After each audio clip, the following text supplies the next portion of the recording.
there are benefits to liberals from embracing patriotism, not only because it's popular, but because people need to identify with something larger than themselves. And if you take away patriotism, a lot of people are left with white nationalism as an alternative. Well, hello out there in podcast land. Welcome to another edition of the Liberal Patriot Podcast. I'm your host, Rui Teixeira, and as you know, we offer you the very finest in heterodox conversation analysis with the most interesting and stimulating guests. And today I'm very pleased to have my old pal, Rick Kahlenberg, on the show. Now, Rick, he has a bio as long as your arm, but I'll just give some of the high points here. He's the director of housing policy at the Progressive Policy Institute and the director of their American Identity Project, which is working to strengthen American identity through public education. He's the author or editor of a gazillion books, at least 18. He has expertise in education, civil rights, equal opportunity. Rick, you've been called the intellectual father of the economic integration movement. And you've also been called arguably the nation's chief proponent of class-based affirmative action. And he's also an authority on teachers' unions, charter schools, blah, blah, blah. Lots of different things. Now, Rick, your newest book is Class Matters, which is basically about the whole affirmative action tale in higher education. And we'll talk a little bit about that. He's also got a terrific new report from PPI, A Way Out of the DEI Wars, which I strongly recommend to everybody. And we'll also talk a little bit about a report on the legacy of Bobby Kennedy, the original Bobby Kennedy, that you've written with some guy named Teixeira. So, I hope he didn't drag you down too much, but we'll get to that too. But first, let's get into the DEI Wars thing, because I thought this was a fascinating report, and it couldn't be more timely. Rick, where are we on the DEI wars? Is it just a liberalism versus a liberalism? What's going on here? What's the status of this? Yeah, it's a mess. So DEI deserves a principled critique because there are a bunch of problems with it. Donald Trump is the last person you'd want to make this critique because he's gone in there in the most insensitive and incendiary way. He blamed an airplane crash in the Potomac River on DEI without any evidence that was true. He's hired people who in the State Department who say white males ought to be running everything. And he's gone after, something that I've advocated for a long time, class-based affirmative action, so he's not only going after racial preferences, where I think he's actually on very solid ground, but he's saying that if someone, is partially motivated by the goal of racial diversity, then whatever they do, the example they give is getting rid of the SAT, if part of the motivation is racial diversity, that itself is discriminatory. I mean, it's an absurd position. If a university got rid of legacy preferences, in part because it would be good for racial diversity, that they'd have to reinstate legacy preferences under his theory. It's like a Rube Goldberg contraption of connections there. Like everything's forbidden at that point. Yeah. Yes. So he's terrible. Having said that, he's laid a political trap for Democrats because there's so much about DEI that's really problematic. You start with racial preferences, but then you have these DEI trainings that are really ideological in nature, and just the word training tells you everything. This isn't a discussion about how should we address our really egregious history of racial discrimination. What's best in the colleges and in the workplace. This is indoctrination. There is a correct view. So that's illiberal. And then you have Trump coming back with his illiberalism. So it's hard to find a third way, but I try in the report to do that. Right. Well, let's talk some more about the problematic aspects of DEI, because I think it helps. I mean, the reaction of Democrats so far to Trump's drive is not just to object to the illiberal parts of it, but to object to the whole idea there's anything wrong with DEI at all, right? It's kind of like the no passeront. It's the Spanish Civil War. We're going to keep the fascists from the gates. So tell us a little bit more about the ways in which you feel, because you got a long list. It's like 15 different things that are kind of screwy about the way actually existing DEI. It's not like, everybody loves the idea of more diversity, but DEI, as it's instantiated in real time, in the real world, has been quite a different thing. Yeah. Well, Martin Luther had his 95 theses. I've got my 15 critiques of DEI. So, I mentioned one of them, the ideological indoctrination. The second is, this very simplistic idea that the world divides into oppressed versus oppressor. And you get really problematic offshoots of this, most notably October 7th, when Hamas attacked and slaughtered Jewish Israelis. Many of them, they're left-wing peaceniks, and babies are killed, and that's to be viewed through the oppressed versus oppressor lens. Like, it matters who does the killing, who does the slaughtering, who does the raping. So that's deeply problematic. There's also this problem of race essentialism, where skin color is equated with particular values. And, notoriously, the Smithsonian and other, educational institutions have said, punctuality, hard work, these are white supremacist values. When Biden was working during COVID, there was a Yale professor who said, he was showing white supremacist urgency. It's just it's absurd stuff that the KKK is nodding along to all this, because they're saying, yes, punctuality is a white value. So these policies sow a lot of division and resentment. We see from some of the research that actually it backfires, and people are more white people are more prejudiced after they go through a DEI training. It's not clear that this is good for the so-called beneficiaries. So there's some research that after students read Ta-Nehisi Coates, after Black students read Ta-Nehisi Coates, they feel less agency. They feel like the world's against them, and therefore, they're disempowered. So it's backfiring there. You've got Ibram Kendi's view that any racial disparity is the result of racial discrimination. This doesn't square with the fact that, Asian Americans, a group that's suffered discrimination in this country, are, about, 20% of the New York City public schools, 75% at a top school like Stuyvesant.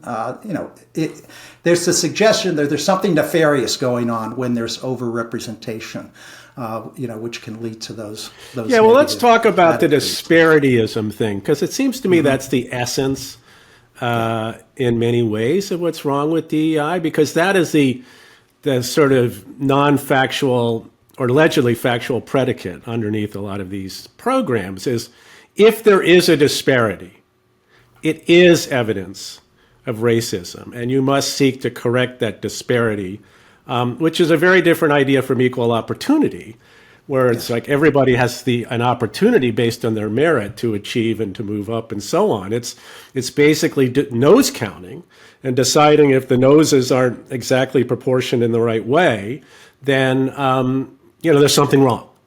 There's something wrong. And that is not credible, I think, to most people. And then it's twinned with this, as you say, ideological indoctrination kind of stuff. Anybody who sat through a DEI training, can testify to this. They are terrible. There is no open discourse. It's virtually, it's like brainwashing. If you raise an objection, like you're practically rushed out of the room. So in light of all that, Rick, how does it happen that so many people on the left, so many Democrats, are not even willing to acknowledge the obvious truths about the nature of what has become DEI, actually existing DEI, not as it could be in some better world, but actually existing DEI. So what? Is it just groupthink? Are they just scared?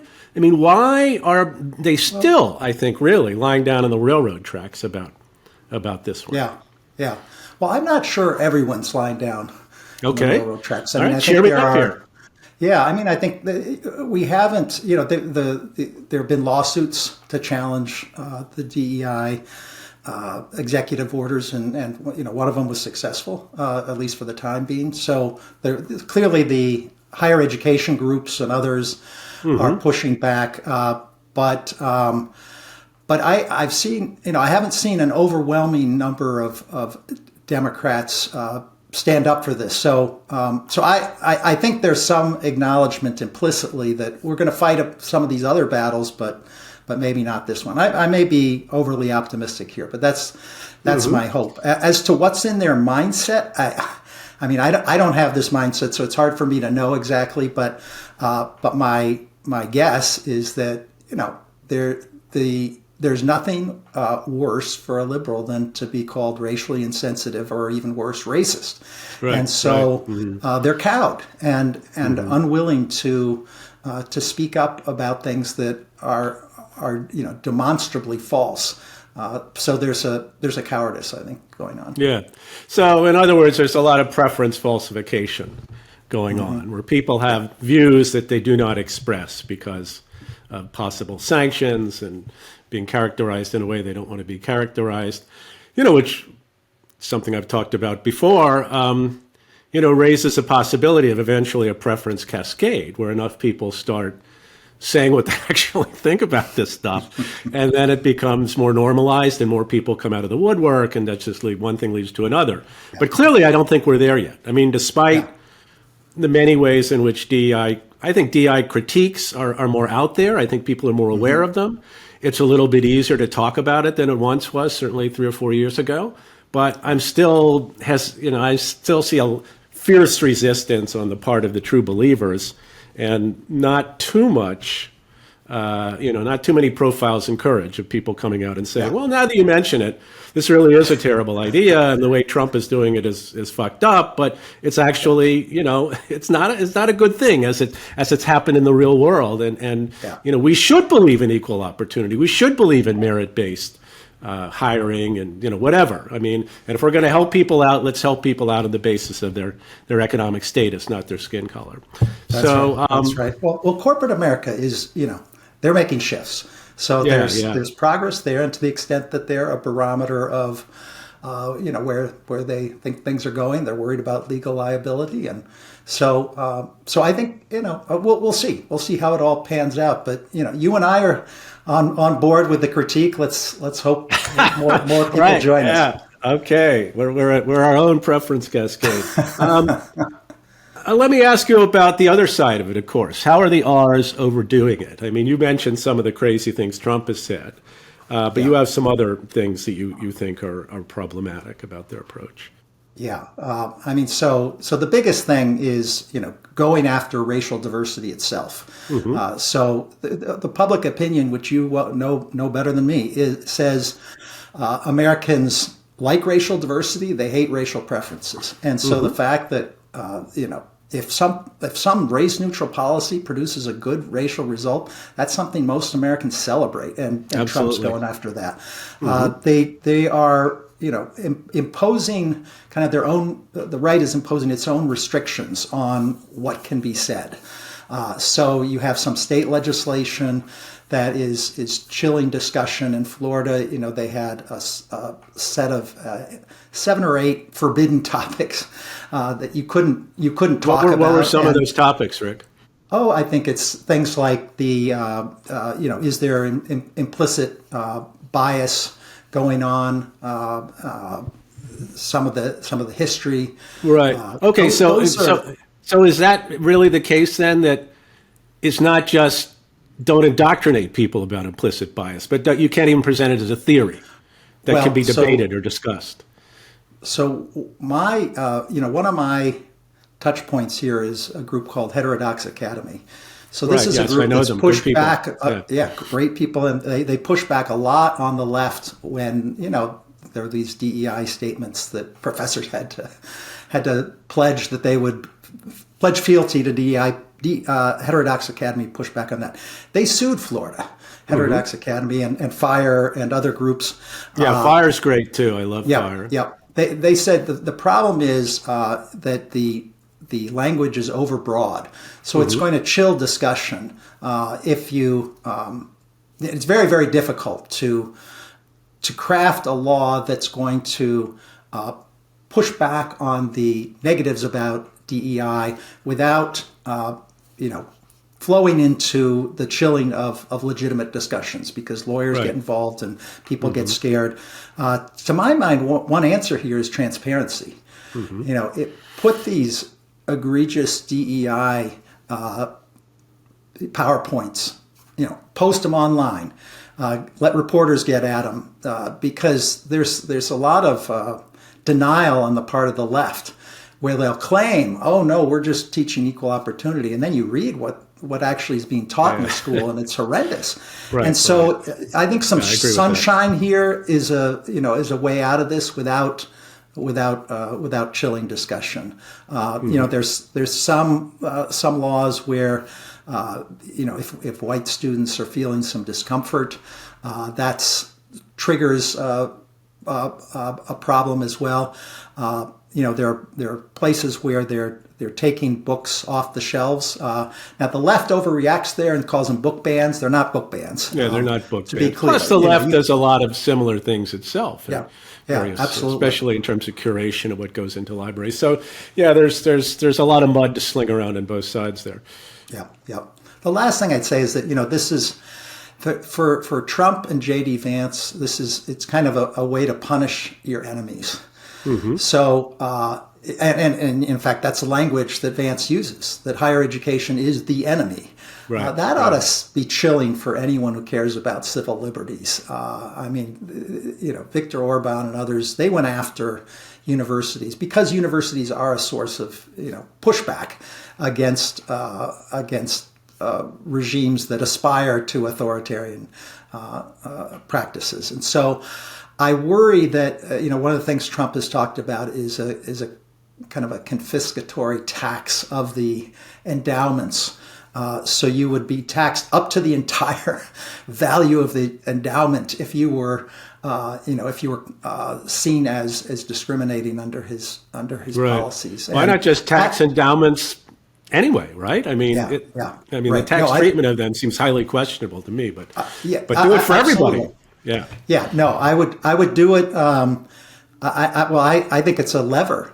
So one of the things you and I are both concerned about is making sure working class kids have access to elite colleges. And I think if a college doesn't do a good job on that, then they get a little higher endowment tax, a penalty. I think you can ratchet it up and down, but that's for a particular policy goal. Whereas the Trump-Vance approach seems like they just want to punish their political adversaries. Yeah, that's very, very poor behavior on their part. But thinking more about, you mentioned about the transparency thing, putting all these curricular materials online and all that. It raises an interesting question in my mind about how to proceed on these issues, which is that there's enormous, accumulated power in the educational bureaucracy and the K-12 system in a lot of different places. The ed schools kind of funnel these people into these administrative positions. And, I think transparency is a great idea, but it sort of puts the focus on something that intrinsically, which is a real problem, which is a lot of these people have a lot of power. They believe in a lot of this stuff, and they want to shoehorn this into curricula and the way people are taught no matter what, right? I mean, they'll find a workaround, even if, they're not even. So I just, have you thought about that? Yeah. I mean, just how difficult a problem that is? Yeah, I completely agree. And transparency is not the only plank in my platform. I think if policies are racially discriminatory, which is what a lot of the DEI bureaucracy believes in, that should be actionable. If it's creating a workplace environment that's hostile, there was a there's a case at Penn State where a white professor sued because the bureaucracy was showing this film. White teachers are a problem. Yeah, I read about that. It's extraordinary. I mean, you can't believe this stuff is happening until you read about it. That's right. So it's just discrimination. Transparency is not enough there. You gotta stamp that out. And the other piece is if it's violating civil liberties, I think we have to take a strong stand. And so if a university requires a diversity statement, which is kind of a 21st century loyalty oath to a particular view, anti-racist view, which is an endorsement of racial preferences, that ought to be ended as well. As to, I guess, your more pointed question, what happens to the people in these bureaucracies? Right, especially K to 12, right? Where I mean, it's a lot of people, a lot of money, a lot of bureaucracy. Yeah, I think the threat of lawsuits based on whether you're violating civil rights or you're violating civil liberties can have an impact. And I think the point of the transparency is to let the democratic process work. If parents see what their kids are being taught, and it's right there in black and white. The administrators can't fudge and say, "Oh, we would never do that. We never teach critical race theory." That line. Then I think that in a democracy, you should get a reaction. And so all those things I think are healthy ways to address the problem without tipping into the right wing's errors of chilling legitimate discussion. I don't want the 1619 Project banned. I want it should be discussed. To discuss it. Yeah, it's a perspective. Critique it. I agree. Yes, exactly. Yeah. Okay, before we leave this topic, I wanted, your report and so on, I wanted to ask you one last thing about it, which is the ever popular Executive Order 11246. So you say that the repeal of that by Trump is bad. But the argument has been made that this is sort of the origin story of the things we don't like about affirmative action and to some extent about DEI, because it didn't just talk about equal opportunity and don't discriminate. There were all these other bells and whistles attached to it in terms of timetables, goals, enforcement, and sort of that morphed over time into this whole racial disparity thing that had to be, attended to all the time. So could you talk a little bit about that? Because I think that is an interesting kind of fulcrum for this discussion. Yes, yeah. So I'm going to give you a little bit of a technical and legalistic answer. Okay. The executive order itself is great. Right. So Lyndon Johnson said that you should increase the pool of applicants, make sure that everyone knows about a job, and then the language of the executive order says, make judgments without regard to race. So it's actually non-discriminatory, and outreach is kind of to my mind, that's the good thing about affirmative action is race-based affirmative action is make sure everyone knows about the opportunities. Where it got corrupted was in some regulations subsequently, where there were requirements of goals and timetables, and I'd be for getting rid of those. Yeah. So the subsequent stuff, which was sort of interpreting the order, was a real, in a sense, origin story here. I think I read somewhere like 158 pages of regulations that are appended. It's, unintended consequences out the wazoo.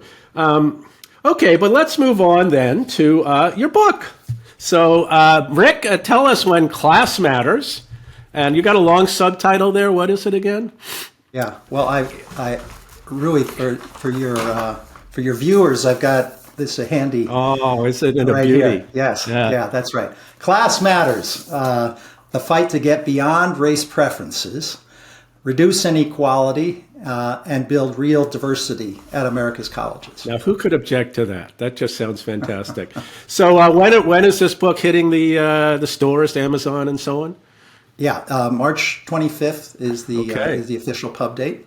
All right. Very cool. Everyone should pre-order it right now and maybe get several copies for your friends. So Rick, explain to us what the book is all about. I mean, beyond, the subtitle, I guess, hints at it, but Right. what's your case as you lay it out in that book? And, in a way, I'm sort of curious, and you talk about this in your book. How did you get into this, I mean, you go way back on this issue. Yeah. Well, this is kind of my 40-year journey to try to move the Democratic Party away from racial preferences and toward kind of the historic commitment to economically disadvantaged people, working class people of all races. So it started with a topic that we may talk about, Bobby Kennedy. Right. I wrote my thesis in college in the 1980s at a time when Reagan was demolishing Walter Mondale, and I was feeling despondent. I was a student at Harvard, and everyone around me was for Mondale. We thought he would win, and then it turned out the country he didn't win, right? I seem to remember that. That's right. The country had a different view, and so I was really attracted to Bobby Kennedy and his ability to bring working class people of different races together. And kind of the key insight was that class disadvantage was the key to the problems of opportunity in America once you had passage of civil rights laws, which was not to say that race becomes irrelevant. Clearly it isn't, but that race became more salient. And all the social science data suggests that, Bobby Kennedy was absolutely right on this. Over time, the salience of class increases, the salience of race decreases. And so I was just kind of in a straightforward fashion, thinking, well, we have these affirmative action policies. Why not apply that line of thinking to class? And this is something that Martin Luther King was in favor of. He proposed, he said we need a remedy for our history of discrimination, but then he proposed a Bill of Rights for the disadvantaged, the economically disadvantaged, not a Bill of Rights for black people, because he saw in part that would demolish the Democratic coalition. If you're trying to get working class people of different races to come together, the last thing you do is racial preferences. And at the same time, it would serve as an acknowledgement of our history, because economic affirmative action will disproportionately benefit the people who've the groups that have faced discrimination, because they are Black and Hispanic populations are disproportionately low income and working class. So it just seemed like a straightforward idea. I was excited that William O. Douglas, one of the liberal Supreme Court justices, was for this. And then, so I wrote a book in 1996, kind of laying out this case, and in a sense, Class Matters is an update on that. What's happened since then, and I was very excited with a couple of Democratic presidents seemed to be going towards class-based affirmative action. What did Obama say at one point? He said, my kids don't deserve a preference. That was beautiful. That was music to my ears. Right. And Bill Clinton actually made similar noises. We ought to be basing affirmative action based on economic status rather than race. And they got killed by interest groups with what you call the shadow party, Rui. That's what stopped it. In fact, I had a conversation with one of Obama's staffers, and she said, I was really excited about what he said during the campaign. My kids don't deserve a preference. I said, how can I help? And she came back and investigated a little bit and said, the courts are going to have to make him do it. There's no way that Obama could actually make this change. It would go against what all the groups. The groups. They're always with us. Yeah. Yes. I totally believe that. Yeah. Yeah, and just to complete that thought, then I did get involved in the court cases, and I spent most of my career working with civil rights groups on school integration, and I worked with John Lewis on labor, trying to get labor organizing a civil right, housing segregation. I'm on the side of the civil rights groups, but this one I testified for Edward Blum and the conservative groups challenging race-based affirmative action. My testimony was that racial diversity is really good. We ought to have it on campus, but that you can get it by giving a break to economically disadvantaged students of all races. Universities hate it because it's more expensive. They'd much rather bring together rich kids of all colors. But anyway, that's the Benetton of rich people. Yeah, what could be better than that? Yeah. And the beginning of the happy ending, I think, is that now that race-based preferences have been struck down by the Supreme Court, suddenly universities are, creating new financial aid programs. They're providing a bigger leg up. There have been record levels of economic diversity at a number of Ivy League institutions since the decision. And I don't think that would have happened had the Supreme Court not struck down racial preferences. Yeah, no, I agree. Maybe just sketch for us briefly, Rick, the evolution of these court decisions on affirmative action in higher education, because it did morph through a number of different iterations where, it kept on being challenged and then it kept on being, sort of like, well, okay, there's some problems here, but really we have to do this or we can do that. And there were all these workarounds. That finally culminated, was sort of decisively settled by this latest case. But what was, just kind of very briefly, how did that evolve? Yeah. So the first case came in 1974. It was the DeFunis case. A working class white Jewish applicant sued for discrimination because he applied to the University of Washington Law School, didn't get in even though his grades were a lot better and test scores. That's where Justice Douglas said, well, we ought to just do this based on economic disadvantage rather than race. No one took him up on that. So the next case was 1978, which was the Bakke decision. Famous decision. Yeah. Okay. Alan Bakke sued UC Davis Medical School. They had a literal quota. I mean, it was, 10 seats in the school are going to be set aside, 10 out of 100 would be set aside for Black, Hispanic, and I forget whether Asian American students were in there. But in any event, that got struck down. But the Supreme Court had this loophole where they said, well, you can't have a quota, but you can use race as a positive factor to produce diversity. And it was one of the really conservative Supreme Court justices, Lewis Powell, who came up with this. And he was mimicking Harvard and the other universities that basically wanted discretion. They want to admit who they want. They don't want anyone paying attention. Don't tell us who to let in. Yeah. Yes. Right. So I'd rather have a quota in many ways, because then at least it's public. We know what's going on. Now it's all, it was for years hidden. Then there were a few cases where I got my hopes up that class-based affirmative action would replace race-based affirmative action. There was a 2003 decision in Grutter, and there Justice O'Connor kind of saved race-based preferences. And then in 2016, there was a case in Fisher versus Texas, where again, kind of everyone was expecting, well, maybe the Supreme Court's finally going to get rid of racial preferences. And then Justice Kennedy flipped. He'd been a big critic of racial preferences, but he flipped at the last minute, and so affirmative action survived. It kept surviving year after year. And then finally, in 2023, we had the Students for Fair Admissions versus Harvard decision, where it was unequivocal, 6-3. The Supreme Court struck down racial preferences, and that's why we're seeing class-based affirmative action programs emerge throughout the country. It's a beautiful thing.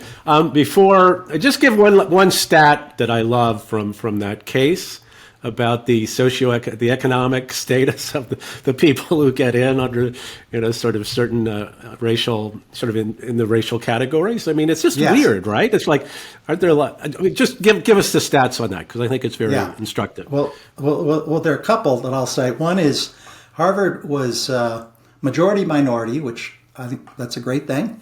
Also had 23 times as many rich students as poor students.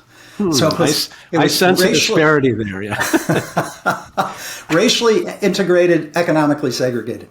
The other is that, one might expect that you get some economic diversity, at least through the minority applicants. Not so, really. Only marginally so, I should say. So almost 3/4 of the Black, Hispanic, and Native American students at Harvard came from the richest 20% of the Black, Hispanic, and Native American populations nationally. Man, that's a brutal stat. Yeah. When Obama said my kids don't deserve a preference, I often heard from my friends in the civil rights community, well, that's such a rare case, the wealthy Black applicant benefiting. In fact, that's exactly who tended to benefit under racial preferences. Yeah, I hear that. Well, okay, let's conclude here then by talking about this Bobby Kennedy report, which is coming out with this guy Teixeira from AEI. It connects exactly to what we've been talking about here in terms of, lifting up the economically disadvantaged regardless of race, and sort of an old school approach to some of these issues, which hopefully will become new school again. So, kind of tell us a little bit about the report and what Bobby Kennedy really stood for. I mean, do people really understand anymore what he stood for? He's just sort of this liberal icon. Oh, Bobby Kennedy was great. But I don't think people understand how different he was than today's liberals in so many ways. Yeah, absolutely. And Rui, I will say this has been a joy to work with you on this report. I'm glad we had a chance to cooperate and look forward to it coming out. But so Bobby Kennedy, did bring together this phenomenal coalition. There was a question. Some have questioned whether he in fact got working class whites, but the evidence suggests that he did, and that he did it by through a brand of to coin a term, liberal patriotism. That is very very different than what we have today. So he was economically liberal. Went after wealthy individuals who didn't pay their fair share of taxes. And he was against the Vietnam War for its excesses. He was very strongly in favor of civil rights, and as a result, drew strong support from Black and Hispanic voters. But then he also had, this interesting, what might be called more conservative side. So he was for. He was very tough on crime, and would use the phrase law and order, which high-minded liberals were living in their safe apartment buildings were offended by. Still to this very day, Rick. To this very day. Yeah, absolutely. So he was very tough on crime. He was in favor of work programs over welfare programs. He did not think there should be handouts in his, a hand up, not a handout. He was opposed to racial preferences, for civil rights, but didn't think that it made sense to provide preferences based on race. And he was deeply patriotic. And that's kind of what ties all this together, is that he had a real sense of gratitude for this country. Growing up, his family was very fortunate, and he said that this country and its laws and its principles allowed a group of Irish immigrants who were started off low income and were able to flourish, and so he it took him in interesting directions. Like on Vietnam, even though he was more of a dove, he was really opposed to the college draft deferment, and would go to university audiences and challenge them. Everyone has a patriotic duty to serve this country equally, and we shouldn't be putting all that burden on working class people. So it was a very different form of liberalism than we see today. Yeah, amen to that. The patriotism thing seems pretty key, right? Because you look at today's Democratic Party, and I think there's some move in the direction of acknowledging we need to be patriotic, but it's different from like really being patriotic, like feeling it in your bones and making no apologies for it. And that's really what Bobby Kennedy was about to some extent. It's fine to think your country has done all kinds of bad things, but it's also done a lot of good things, and people want to identify with their country. Normal people identify with their country. And I think that, as in this as in so many other ways, Bobby Kennedy, God bless him, showed the way. the original Bobby Kennedy. This is not about the current Bobby Kennedy. That's a whole other story. But, we're for Bobby Kennedy Classic. That's and right. hopefully people will read our report and learn from it, because I do think there's a great model here for potentially for the Democrats, maybe, and for the Republicans too. I mean, Trump is not the ideal bearer of a lot of the messages a lot of Republicans are for. He has many problems. Yeah, I mean, that's what's astounding is, PPI, where I worked, did a poll of working class voters, and Donald Trump, the guy who was behind the January 6th attacks on the Capitol, is seen as more patriotic. Yeah. By 19 percentage points. Now, think about that. Right. This is not a guy who we should be having trouble, being seen as more patriotic than. And yet, the Democrats are, I think too often willing to just highlight the sins without talking about the redemption story. I mean, we kind of need more of an Obama approach too. I mean, Obama, I think, did a good job of talking about the narrative over time. And there are benefits. I don't think liberals fully appreciate that there are benefits to liberals from embracing patriotism, not only because it's popular, but because people need to identify with something larger than themselves. And if you take away patriotism, a lot of people are left with white nationalism as an alternative to patriotism. If you're going to denigrate patriotism, that takes us in a bad direction.